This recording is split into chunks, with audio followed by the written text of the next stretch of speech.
Hello, everybody. Welcome to Thrive, where I believe you were not created to survive, but to thrive. And if you change yourself, you can change your world. I am your host, Alex Sagat, and I am excited to finally get this podcast started. It's been a long time coming. And to be very honest and transparent, it's probably been fear and insecurity on my part from starting it years ago. But we are finally here. We are ready to kick off Thrive. It's going to be an episode per week. And my hope, my prayer is that this would help you. I don't know everything, but all that I've learned and all that I'm learning, my prayer is to pass that along, to be faithful with what God has given me. And so I'm excited about this podcast. I call it Thrive Leadership, Lifestyles, and Life. And so I want to talk about all of that. I'm looking forward to having different guests on the podcast as well. My wife is going to be joining me for a lot of that, and we're going to have some conversations, and hopefully you get to know us a little bit and our journey on leadership and what we're learning, as well as different people from the team and then just different friends from around the world. I'm extremely excited to finally be here. I want to tell you a little bit about myself today, a little bit about Thrive, and then I want to end talking about personal mission statements on our first podcast today. In fact, I want to tell you where the idea maybe kind of started. In the year 2018, our team was looking at a lot of different podcasts. We were listening to a lot of different podcasts. And every single week, I do a staff meeting. And so we have a team now of about 17 different people. And so I do staff, I do leadership, biblical studies. And then also once a month, we would gather our entire leadership team from our church, and I'll do different leadership teachings from what I've been learning and developing. And around 2018, a few of us started talking. We're like, hey, we should record some of our content because not everybody in our church is a part of that, or anybody else from around the world that wants to listen in. 2018, I was like, okay, finally, like I was getting to the idea, like, yeah, maybe we could put out some content. Finally, 2020, end of 2020, we decided to do it. And obviously the pandemic happened. And so we had to pivot and focus all of our attention on how to move the church forward through a pandemic. So that set everything back. And then the last couple of years, it's just been kind of thinking about it. What is the best route to do this? End of 2023, we started recording some episodes, and we're excited to finally get it off the ground. We are here, Thrive. If you don't know who I am, my name is Alex. I was born and raised here in Miami, Florida. I am from Miami, been here my entire life. I was born and raised in a Christian home, and around the age of 17, decided to tell God, I want to serve you for the rest of my life. I have a wife named Diana. We've been married now going on 15 years this year, and so excited to have her in a future episode as well. You're going to hear from her. But about 8 years now, we've been leading Calvary Church. We are pastors of Calvary Church. Calvary Church is a church here in Miami in South Florida, and it's the joy of our life. It's the honor of our life to do this with our team, with our staff, with an incredible dream team. And we believe we have the best church on the planet, the best people on the planet. We're having a whole lot of fun as we're learning, but also as we serve God and we make a difference in our world. And so that's been absolutely special. And I'm a faith person. I believe in Jesus Christ as my Lord and Savior. And so that's going to come across all that I do. I want to tell you a little bit about the name Thrive. As we start this first podcast, why Thrive? You're going to see Thrive everywhere in all that I do.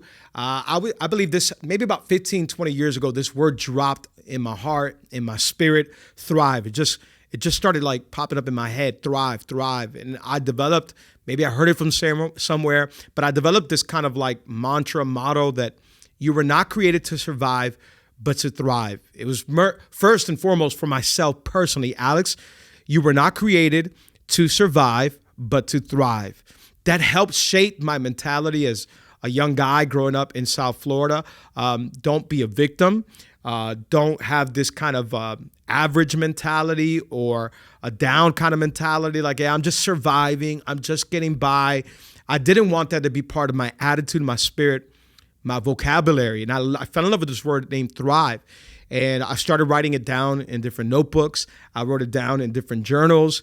Now, today, I have it in different places. I love the word thrive. And so I've been using it now for well over a decade. You were not created to survive, but to thrive. I believe that we have a good God who loves us, who's for us. And I believe that he wants us to be leaders in all aspects of life, whether you have a title or a platform or not. You can be a leader wherever you are. And you can be a leader who thrives. You can be a leader who overcomes the challenges and obstacles in your way. Today, I don't know if you're on your way to work, if you're already at the office, if you're at a gym, if you're at home and you're listening to this. I don't know what the obstacles may be in your path. I don't know what you're up against. Maybe life doesn't feel like it's thriving. And I absolutely recognize and I acknowledge that life many times does not feel like it's thriving. Life can hit us from all different kind of directions. We can go through pain. We can go through grief, heartache. How do you thrive through that, Alex? Life is absolutely difficult, for sure. I believe that life is absolutely painful at many times. But because I'm a person of faith, I believe that no matter what life throws at us, we can have a spirit of thriving in the midst of those challenges. So today, maybe life is not thriving in my financial life or in my health life or relational life, but I can still thrive in my faith. I can still thrive in hope. I can still thrive in peace in the middle of the storm. And so that's shaped my mentality. That's helped me as I've come into leadership roles. I'm going to thrive. I know there's all these things against me, but I'm going to thrive. I'm going to overcome the obstacle. I'm going to look for solutions. If God is for us, what can be against us? And so that's helped my leadership style, attitude, spirit, and heart. And that's my prayer today as we start this podcast and we start talking about the name Thrive.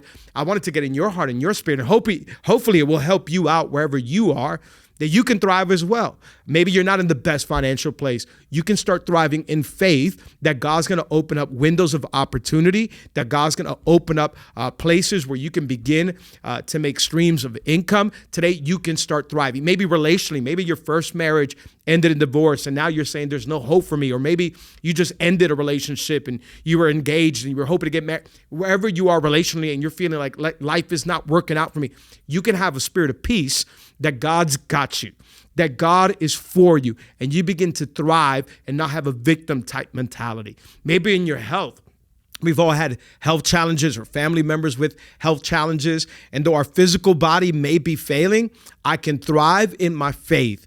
I can thrive that my spirit is going to live strong. I can be strong on the inside, regardless of what's happening on the outside. I got peace. I got hope. I got faith. Today, let's begin to thrive. I believe that there's leaders listening to this. I believe that there's people who don't even know that there's a spirit of leadership on you. Today, start having a thriving type of mentality. I'm going to thrive. I'm going to overcome fear. I'm going to overcome insecurities like it's taken me some years to do, but I'm going to start to thrive. I have to overcome some of these things that are in my mind and in my heart, and I'm going to grab a spirit of leadership that comes from God, and I'm going to overcome these challenges and start to make a difference in my world. And I believe that we were all created to make a difference in our world. That's where I get the name Thrive from. I love it. Like I said, I put it everywhere. I speak about it. If I'm having lunch with somebody, coffee with somebody, I'm telling them about Thrive. Not a podcast. To me, it's a spirit. It's a heart. It's an attitude. I was created not to survive, but to thrive. Yes, maybe life has been unfair to me. I've got all these pains and hard moments. I'm going to thrive. I'm going to make a decision to thrive. Let's be overcomers. Let's be overcomers. And today, that is my prayer. As we start episode 1, let's all begin to have a mindset, an attitude, a spirit that we can thrive. You can thrive. You were not created just to survive. Do you feel like you're just surviving? Start changing that attitude. Ask the Spirit of God. And I believe that the Spirit of God is going to help you change your heart, your attitude, your own spirit. Maybe you got to reach out to leaders, pastors, people to help you, mentors, therapists, but you're going to start developing an attitude of thriving. I'm going to thrive. God did not design me or create me to just get by, but He created me. He designed me to thrive. And that's why I named this podcast Thrive. It's a big part of my life. I'm going to thrive in every single area as much as I can. With the help of God, I am going to thrive. That is tied in to my personal mission statement.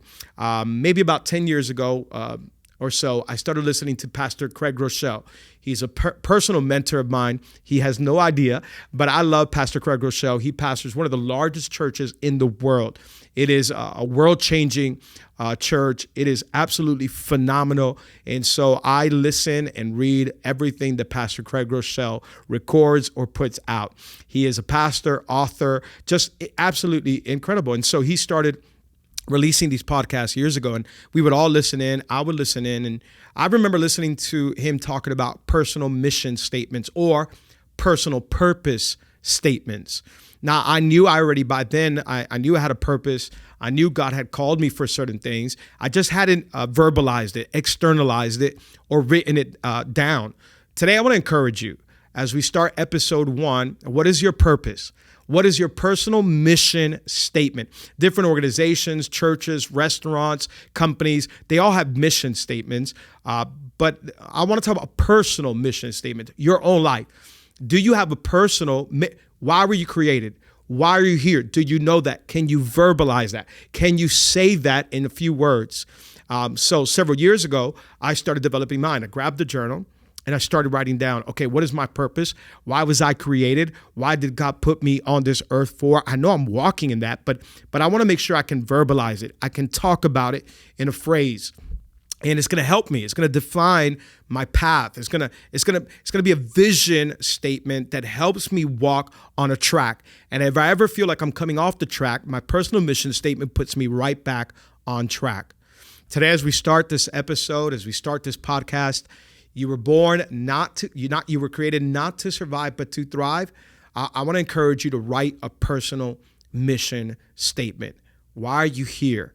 What has God gifted you with? Write that down. Put a phrase down. Write it down. Something powerful happens when you externalize it. I'm going to share mine today. I developed this one maybe now going on 8-10 years ago. And I write this down in my journals as well. I have it in my office. I have it in different places in my house. And for me, it's just a good reminder. My personal mission statement or my personal purpose statement, I wrote it down like this several years ago. It's to become the best version of myself as I serve God and help humanity see God to live purpose-filled lives, making a difference. I'm going to say that one more time. To become the best version of myself as I serve God and help humanity see God to live purpose-filled lives, making a difference. I'm going to grab my personal mission statement. I'm going to break it down how I got to that. And hopefully today it can help you develop yours. I broke it down in 5 different parts. Again, I wrote this down maybe almost a decade ago, and it's helped me out. Why am I here? Why did God create me? Defining that has helped me thrive in moments of life where it's been challenging. Here are the 5 different parts. The first part of my personal purpose statement or mission statement is to become the best version of myself. What do I mean by that? I really believe one of the purposes in my life, why God created me and designed me, is become the best I can be for God. I want to become the best version. I don't want to show up to my marriage, to my home. Now we have a daughter, Aria. I don't want to show up as a father halfway. I don't want to bring a lesser version of me to our church, to our team. Every day, I want to try to get 1% better. I want to bring the best version of myself. So that's going to help me define places in my life where I can get better. I'll give you an example. I love social media. Social media is one of the greatest inventions I think the humanity has made, right? It helps us all stay connected and share moments of our life. I absolutely love it. But I remember several years ago, a few of us started talking about how much time we were spending on social media. And we were talking about how it robs us of family time or maybe conversations in marriage. It robs us of being present because we're on our phones looking at somebody else's life. Not that that's wrong. I'll enjoy it for a few moments. I'll see friends I haven't seen in a long time. But it was robbing me of becoming the best version of myself or bringing the best version of myself to a meeting, to a situation in my marriage, to people on team. I want to be focused and present and bring the best version of myself. So several years ago, a few of us, what we started doing here on team is we started deleting apps. And we'll delete them. We'll delete them for a month, 2 months, 3 months, because in this season, I just want to be the best version of myself. So we started doing that. It's a practice now. Every single year, several months, maybe different times throughout the month, we'll delete it because I want to be the best version. If I'm in a conversation with my wife or somebody on team or even a lunch, I don't want to be checking my phone, checking social media. I want to be present and bring the best version of myself. I don't want to waste my time. I'll do that every so often, but I want to be present and I want to bring the best version of my life. I'll give you another example. We were at we were in Austin, Texas not long ago, and they were hosting us. And we had an incredible time there with some friends, with some pastors, and they were taking us out to eat every night. It was awesome. We had a great time. Austin has incredible food. And I remember we were there for 3 days. And after 3 days, I was like, my God, I've eaten everything, every restaurant you've gone to. I usually don't eat like this. I'm trying to be the best version I can physically as well. And it's been a battle for me for almost 20 years to try to maintain a good physical life and started working out, doing all that. So I remember after 3 days, I kind of felt like, no, like some of these choices are not what I do regularly. So what I did is once I got back in the city for the following 3-4 days, I went like hard on my working out regimen. I started running. Again, I got back on my treadmill, right? It just brings me a track to get back on. Alex, okay, for 3 days, you've been in meetings, you've been learning, you've been in seminars, and then you've been eating out with all these people who've hosted you. But now it's time to get back on track. You're going to bring the best version of yourself, also my physical life. And so it helps me just get back on a path. No, I'm going to say no to carbs for the next 4 or 5 days. I'm going to say no to all these desserts and sweets for the next 4 or 5 days. Why? Because I got a personal purpose statement to be the best version of myself. That's physically, mentally, spiritually, emotionally. I'm going to do all I can to become the best version of myself. So hopefully that'll help you get an idea of where I started. Number 2, as I serve God, to become the best version of myself as I serve God. That second part, as I serve God. For me, it's a good reminder of who I serve. I was born and I was created to serve God. We're all serving something. You are either serving somebody, an organization. You may be a servant of money. You may be a servant of possessions. We are all serving something. I think you need to clearly define who you serve, who it is that you are going to live by, who's going to give you marching orders in your life, who's going to dictate some of the decisions that you make in your life or all of the decisions. For me, at 17 years old, I'll never forget, I was at a youth camp and I went down at the end. And I remember I just hit the floor. And I had a moment there with God, and it was a special moment where I'll never forget. And I told God, I want to serve you for the rest of my life. From now on, you are my commander in chief. From now on, you are the one that's going to dictate all of my decisions, right? Where I'm going to go, what I'm going to do. God, I know I'm flawed. I know I'm just a human. I have so many shortcomings. God, can you direct me? I want to serve you. I want to give my life to you, and in every single area, to the best of my ability, I just want to serve you. You are my commander in chief. You are the one that gives me marching orders. So for me, when I see my personal mission or purpose statement, it reminds me, Alex, you were created and designed to serve God. Who do you serve today? That can help you define your personal mission statement. To become the best version of myself. Number 2, to serve God. Number 3, to help humanity see God. I believe that's one of my callings in life. One of my assignments in life is to help people. I'm passionate about that. As I learn, I want to help people get what I'm learning. It's a passion of mine to see people's eyes open up and start understanding who God is. I think all of us, life has thrown so many things our way that it makes our view, our perspective of God blurred. And I think people today really don't know who God is. They've heard about it from certain people. They've heard about it from maybe other people's experiences. And so we all come up with our judgments of God. Who is God? How you view God is going to determine your relationship with God. And so I'm passionate about people seeing God in a fresh and brand new way. He's a good God. He loves us. He's for us. He's on our side. Today, God loves you. God is for you. God is on your side. I believe that's an assignment from God, a purpose of God on my life.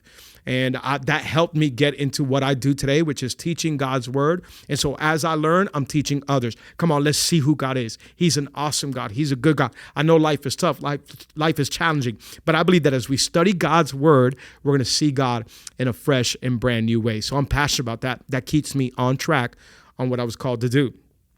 And then number 4, to live purpose-filled lives. So many people today don't know what their purpose is. We've all heard this. One of the most asked questions on Google is, why am I here?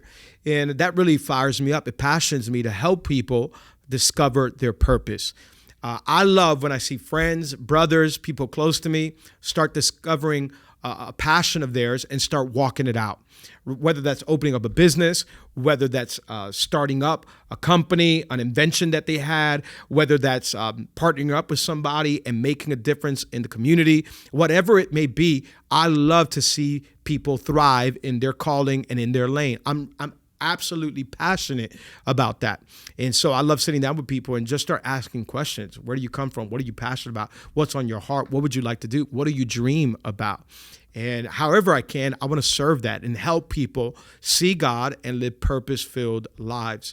I think there's nothing sadder than somebody who's walking around with no purpose, no aim, no goal, no desires, no passions. I believe we're all gifted. We all have unique giftings and callings and things that God has deposited on the inside.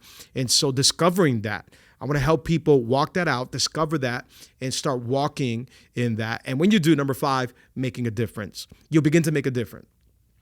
My personal mission statement, again, one more time, to become the best version of myself as I serve God and help humanity see God, to live purpose-filled lives, making a difference. That 5th part, making a difference. You were called, I was called to make a difference in the world. Don't just meet the status quo. Don't just be average. Thrive. Make a difference. Again, you don't need to have the title or the platform. Maybe you just feel like an employee in a large organization. Maybe you just walked into a church and you don't know anybody. You can be a leader wherever you are. It's a spirit. It's a heart. It's an attitude. In the way we talk, in the way we show up, in what we do, in our assignments. When you have a spirit that thrives, when you have a leadership spirit, you're going to start making a difference. The people around you will sense it. Your family will sense it. Your friends will sense it. Well, this person's not talking like they used to. They're not acting like they used to. They're going over and above. They're raising the staff in the way you dress, in the way you carry yourself. It just really starts creating this profound impact in your world. That's why I say if you change yourself, you can change your world. You may not be able to change the entire world, but we can change our world. We can change our community. We can change our sphere of influence. When you have a spirit of leadership, a spirit that says, I'm going to thrive, you can make a difference. Let's make a difference. Today, we may not be able to help everybody, but we can help somebody. Today, I really believe you were not created to survive, but to thrive. Start thriving. Write down a personal mission statement if you haven't. Write down a personal purpose statement that you can phrase it. It will define, it will give you a vision, a path, a track to walk on. Because if you change yourself, then you can change your world.